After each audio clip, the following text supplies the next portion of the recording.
Hi everybody, it's Julia, your trusted travel expert, helping you find that je ne sais quoi wherever you are in the world. And today I'm in a place that definitely has a certain something. It's definitely a pretty cool little place. Hopefully you can tell by the view behind me. It is sunset, so I'm trying to get a nice view on the other side of Avignon, which is it's one of the largest cities in Provence and was for a time home to the popes of the Catholic Church. As you can see behind me, that is the Catholic Church, and next to it, under renovation, and then all the way over there is the Palace of the Popes. And the popes were here from about the 1300s, for about 100 years, 1300s to the beginning of 1400s. And Avignon is like kind of a hidden gem. It's a bigger city, so hopefully you can hear me. There's a lot of traffic going by. I'm on a big bridge. Not sur le pont d'Avignon, which is right there. Sur le pont d'Avignon, l'on y danse, l'on y danse. Anyway, I've been singing that song the whole week. That is the famed Pont d'Avignon. It actually has a real name. But the thing that's so cool about Avignon, it was founded by the Romans. And so that bridge that is only halfway completed behind me was built originally by the Romans, but obviously it was destroyed because the Rhone River, which I'm on, has very strong currents. So that was rebuilt by the popes, and then finally around the 1600s they were like, you know what, it's just not going to stay up. It's not going to stay up across the whole Rhone River. So they left it like that. So because of that, all of the work that the popes did in the 1300s is really left intact. Like, this city wasn't sacked, it wasn't bombed. I don't really know why 100%, but the city walls, which you can't see, but you can see a little arch right there maybe, on the other side of this modern bridge. The city walls encircle the entire city still to this day, which is really rare to see. They obviously have been reinforced and repaired and everything since they were put up by the popes in the 14th century.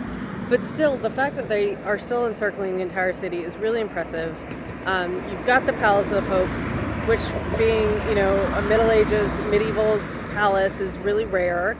It's incredibly, they lost a lot of the artwork, but it is still very well preserved. And, other than that, a lot of the medieval character of the city still remains. And so you've got, some of the Provençal, like, colorful shutters on, stone walls, beautiful flowers everywhere. But, you do have some of the modern conveniences of a larger city. And I have just had a fabulous couple of days exploring Avignon. It is the ending point for a number of river cruises. The river cruise port is it's right in front of me. There aren't actually any river ships parked here today, which is interesting. But if you are starting or ending a river cruise here, I highly recommend you extend your stay here for a couple nights, regardless of if you want to stay anywhere else in southern France or in Provence, because Avignon is super well located. It's very easy by train or by car to places like Arles. Arles is a 15-minute train ride away. The Luberon, where I was today, all the hilltop villages over there and the markets and everything, those are, an hour drive or, just not too far, 15, 20-minute train ride, depending on which city you want to visit. The southern part of Provence, Aix-en-Provence, Arles, like I mentioned, Saint-Rémy-de-Provence, Les Baux, all of that is not too far of a drive south. Just outside of Avignon is the Châteauneuf-du-Pape region of wine. North of Avignon would be Orange and the Côte-du-Rhône region for wine. So there is a ton to do around Avignon besides Palace of the Popes, the walls, the Pont d'Avignon, and there's actually a fort over that away, which I didn't get to, but because there's just so much to do. Avignon is a fabulous city, and I highly, highly recommend you come checking it out.